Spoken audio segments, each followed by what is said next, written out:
Bismillah va salatu vassalam ala rasulillohi va ba'd. Odam rizqi ko'p bo'lishligi uchun buni avvalambor odam o'zi rizq borasida bir tushuncha bermoqchiman. Rizq o'zi nima? Rizq degani odamlar faqat pulni o'ylaydi. Pul rizq, yeydigan ovqatimiz rizq deb o'ylaymiz. Aslida rizq degani bundan ko'ra umumiyroq. Alloh subhanahu va taolo bizga berayotgan, insoniyatga berayotgan ne'mat rizq bo'ladi. Bu ma'naviy bo'lsin, moddiy bo'lsin.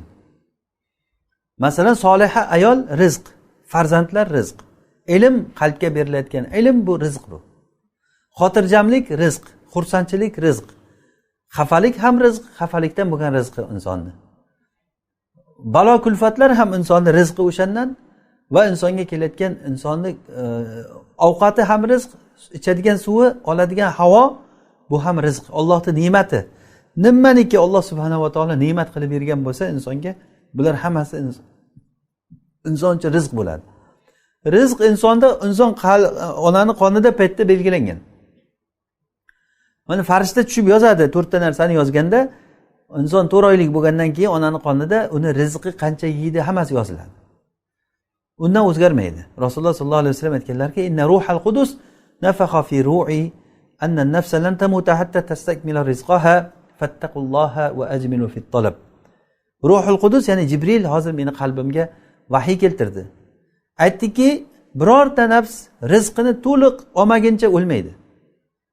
Shundoq ekan, Allohdan taqvo qilinglar va rizq topishlikda chiroyli yo'lda istanglar degan. Harom yo'l bilan topsa ham u rizqi bo'lmasa ishlata olmaydi. Mana misolini ko'ring, milliardlab, millionlab yiqqan odamlar. Buni rizqi ko'p ekan, Alloh taolo bunga rizqni bergan deb o'ylaysiz. Lekin yig'ib qo'ygan paytda o'zidan boshqa bir zolim keladi-da, uni hammasini olib o'zini ketkizadi. U rizq emas u.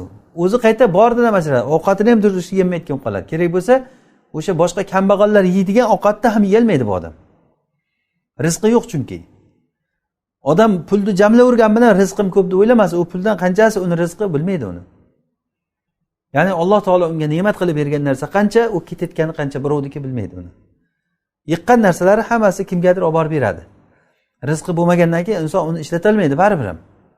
O'sha uchun ham bilingki, rizqingizni hech kim yeyolmaydi, sizning rizqingizni bu narsada xotirjam bo'lavering.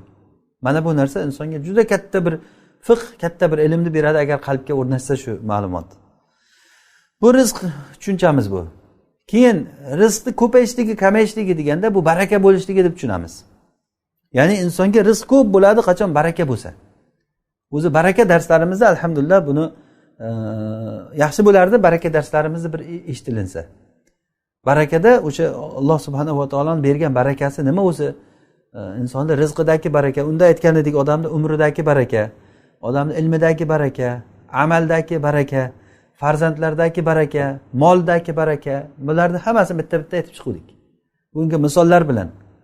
Ya'ni bu baraka degani yaxshilikni ko'p bo'lishligi va doimiy bo'lib qolishligi, ya'ni barakali bo'lib ketishligi degani juda samarasi ko'p bo'lib ketadi. Samara ko'p bo'ladi. Mana bu baraka.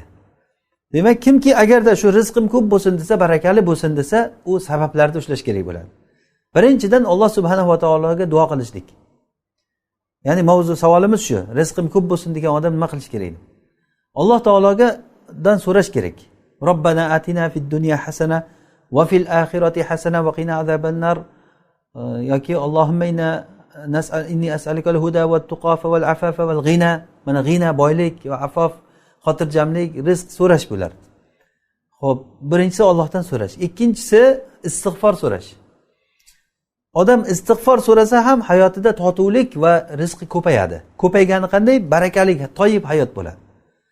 Faqultu astaghfiru robbakum innahu kana ghaffara yursilis samaa alaykum midrara va yumdidukum bi amwalin va banin va yaj'al lakum jannatin va yaj'al lakum anhara. Allohdan istig'for so'ranglar, Alloh taolo sizlarga osmondan mo'l-ko'l yomg'irlar yog'diradi. Yomg'ir rizqmi? Yomg'ir rizq sababchisi bu.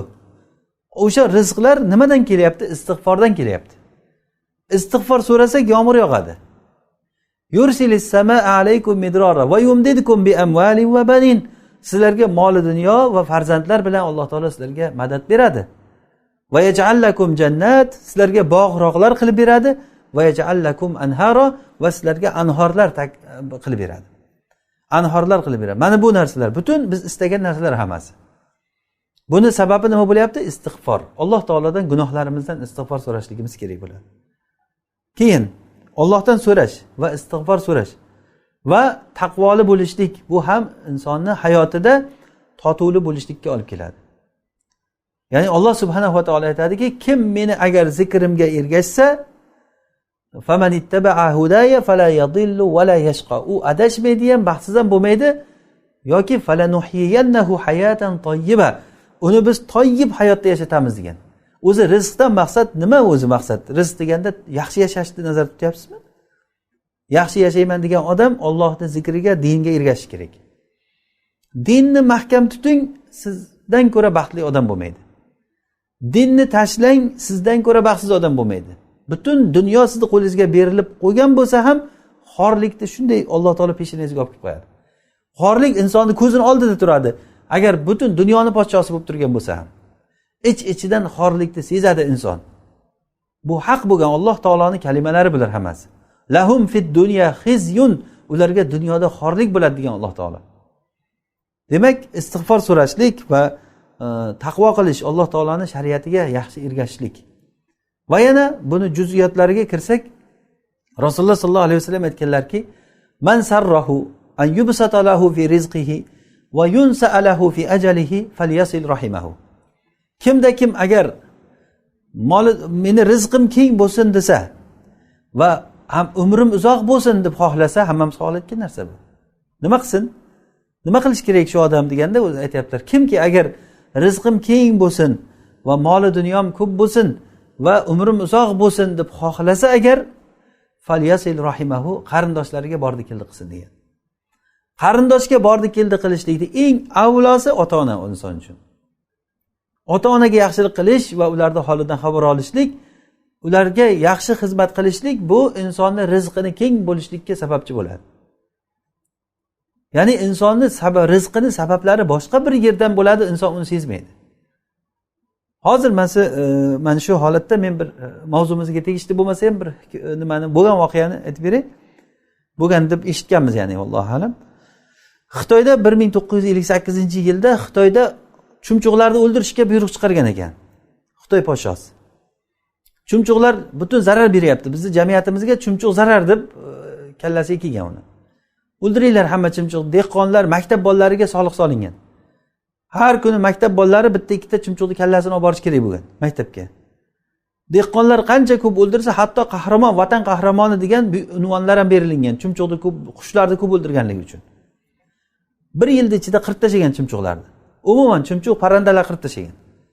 Undan keyin nima bo'ldi? Chumchuq qirilib ketgandan keyin chigirtka bosib ketgan. Chigirtkani endi o'ldirib bas kelolmagan bular. U chigirtkani kushandasi, yeydigan narsasi nima edi? Chumchuqlar edi. Ana o'sha chumchuqlarni yeb, chumchuqlar bularni yeb turib kamaytirib turar edi. Demak, inson bilmagan holatda foyda keltirib turgan bo'lganda. 1961-yildagi Xitoydagi ocharchilikning sababi mana shu bo'lgan. 15 million odam o'lib ketgan ekan o'shanda. Ocharchilik bo'lganda 15 million odam o'lgan. Sababi chigirtkalar hosildorni yeb ketgan. Uning sababi chumchuqlarni o'ldirib o'rganimiz bo'lgan. O'zimiz qo'limiz bilan o'ldirdik. Inson o'zini qo'li bilan o'ziga rizq keltirib turgan narsani o'ldiradi, sababchisi bo'ladi o'shani. O'zi bilmaydi, lekin rizqim ko'paysin deb qiladi. Hozir shunday emasmi? Odamlar qanday boqaman deb bolasini o'ldirishligi, qanday boqaman deb turib qarindoshlardan uzib tashlashligi, sal puli ko'payib rivojlanib qoldimi, bo'ldi, telefoniga ham javob bermaydi. Iloji bo'lsa ko'chib ketishga harakat qiladi xotin bola chaqasi bilan, shulardan uzoqroq boshqa yerga borsaydi, o'zimizni hayotimizni mazza qilib yashasak deb o'ylaydi. Abadan odam bunda juda qattiq adashadi. Insonning hayoti o'zi qarindoshlari bilan, o'zini mahallasi bilan, o'zini qishlog'i, uni o'sgan joyi bilan birga rohatli bo'ladi. Boshqa joyda insonga bir hayot tatimaydi o'zi aslida. Inson o'ziga keladigan rizqini o'ziga o'zi qirqib qo'yadi. Farzandini o'ldiradi, bu men bilan birga ovqat yemasin deb. Eng katta gunoh nima deb so'ralinganda Rasulullohdan aytganlar: "Antaqtula waladaka khashyata an yat'ama ma'ak." Senga qo'shilib ovqat yeyishligidan qo'rqib bolangni o'ldirishliging degan. Hatto Qur'onda bu narsa qaytarib keldi. "Wala taqtulu awladakum khashyata imlaq." Farzandlaringni kambag'alchilikdan qo'rqib o'ldirmanglar. "Nahnu narzuqukum va iyyahum." o'zi sizlarni ham ularni ham biz rizqlantiryapmiz-ku. Bolani nima kim qanday boqasan, bittasi 5 ta bolam borsa, "Ye" deydi, "Qanday boqyapsan" deydi. 10 ta bolam bor desa, "He" deydi, ochidan o'ladi. Xuddi 10 ta bolasi bor odam ertaga ochidan o'ladi.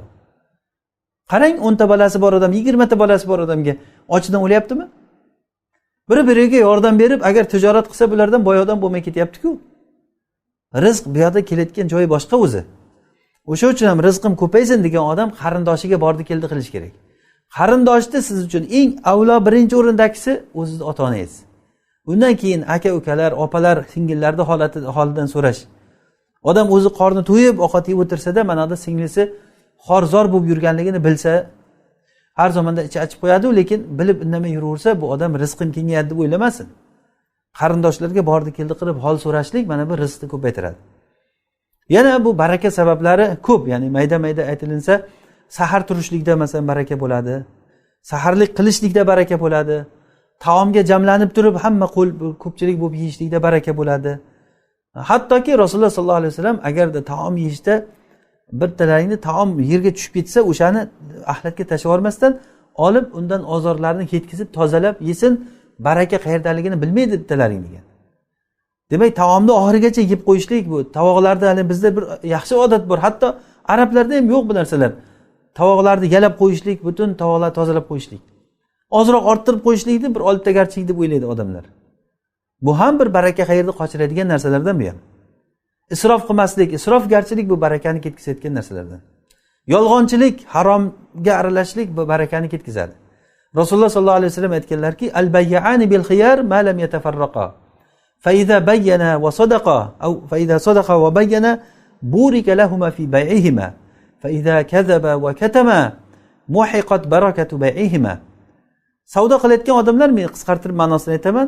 Savdo qilayotgan odam agarda oldi sotdi qiluvchilar ochiq-ochiq aytsa, bayon qilsa, to'g'ri gapirsa, Alloh taolo baraka beradi. Demak, savdoda, tijoratda baraka bor. Agarda aybini yashirib bir-biriga aldam-qaldam qilsa, baraka qochadi degan. Mana bu rizqlar kamayishligi, baraka qochishligi mana shundan. Hozir baraka qochdi desak, xato bo'lmaydi. Birinchidan umrimizdan baraka qochib ketgan. Kecha jumani o'qidik, bugun juma kelyapti. Kechagina ro'zani tutib o'tdik, bugun qarasa yana ro'za kelyapti. Umrimiz ketyapti. Zing'illab oldinga qarab ketyapti. Haftadan hafta, oydan oy, yildan yil o'tib ketyapti. Qur'on o'qishga vaqtimiz yo'q. Bir kuniga vaqt ajratib Qur'on o'qing. Qarindoshga bordi keldi qilishga vaqt yo'q. Nima uchun? Baraka ketganda. Namozni iloji boricha tezroq o'qishga harakat qilamiz, ishlash kerak. Ishlab ham yolchitmaymiz o'zi aslida. Chunki baraka yo'q. Farzand bilan shug'ullanishlikka o'zi baraka, umuman vaqt yo'q. Yaqinda bir karikatura chiqarib qo'yibdi, bittasi bolasini oldiga borib, bolasi melisada qamalgan, reshatka ancha turibdi. Qo'lni orqaga qilib turib, "Bolam, senga tarbiya berishga men nimadan yanglishdim ekan?" deb o'tirsa, bolasi yoqdan, "Dada, men bu yoqdaman" deyapti. U bolasini tanimaydi o'zi. Nimada yanglishgan? Mana biling, nimada yanglishgan? Bolasi bilan o'tirib gaplashishga vaqt bo'lmagan odam. Ish bilan deb yuravergan o'zini o'zi aldab. Mana baraka qayerda yo'q. Umrimizda baraka ketib qoldi. Vaqtimizda baraka yo'q. Molimizda baraka yo'q, yetmayapti o'zimizga. Xotinimiz ham ishlash kerak bo'lyapti ana endi. O'zimizda ishlaganimiz yetmaydi, xotin ham ishlash kerak. O'qiydigan 5 yosh bola bozorga chiqib turib suv sotish kerak. Ro'zg'orga foyda keltirish kerak. Mana baraka qilib ketyapti. Mana bu narsada o'sha, ya'ni bir-biriga bog'liq bo'lgan narsalar bu. O'sha uchun ham biz agar toat ibodatni mahkam ushlab dinimizga qaytsak, Alloh subhanahu va taolo osmonlar va yerdan bizga baraka xayrni yog'diradi. Allohning va'dasi bu. Alloh taolo aytadiki: "Va law anna ahlal qura amanu wattaqaw la fatahna alayhim barakatin minas samai wal ard." Agarda qishloq ahli iymon keltirib taqvo qilganlarida edi, bu Allohning va'dasi bu. Biz ularga osmonlardan va yerdan barakalarni yog'dirardik degan. La fatahna, fataha degani ochib yuborardik degani. Barakani ochib yuborilgandan keyin baraka, Allohning barakasi bu umuman katta baraka, bu tugamaydigan narsa bu. Ibrohim alayhisalomga berilgan baraka. Barakani agar siz ko'rmoqchi bo'lsangiz, misolan Ibrohim alayhisalom hayotiga qarang. Qiyomat kunigacha bo'lgan payg'ambarlar shu kishining zurriyotidan chiqdi. Baraka emasmi bu? Qiyomat kunigacha bo'lgan kitoblar shu kishining zurriyotlariga tushdi. Bu baraka emasmi? Ka'bani qo'li bilan qurdi. Har bitta tavofdan u kishiga ajr boradi. Bu baraka emasmi bu? har bitta qilingan qurbonlikdan u kishiga ajr boradi. Bu baraka emasmi bu? Va hokazo, ya'ni buni gapiring tugamaydi bunda. O'sha uchun ham biz baraka xayr qaydaligini avval bilib olishimiz kerak. Baraka hammasi rizqni ko'payishligi, boy bo'lib yashashni xohlaysizmi? Yaxshi yashashni xohlaysizmi? Diningizga qayting. Iymon va taqvoga qayting. Allohning va'dasi bu. Alloh taolo va'dasiga hech qachon xilof qilmaydi. Faman asdaqu minallohi qila va man asdaqu minallohi haditha. Allohdan ko'ra to'g'ri gapiradigan kim bor? Allohdan ko'ra gapi rost chiqadigan kim bor? Alloh taoloning va'dasi haq. Alloh taolo bir narsani va'da bersa, albatta bajaradi, bajardi ham, bundan keyin ham bajaradi. Va huva robbul alamin. Allohu a'lam.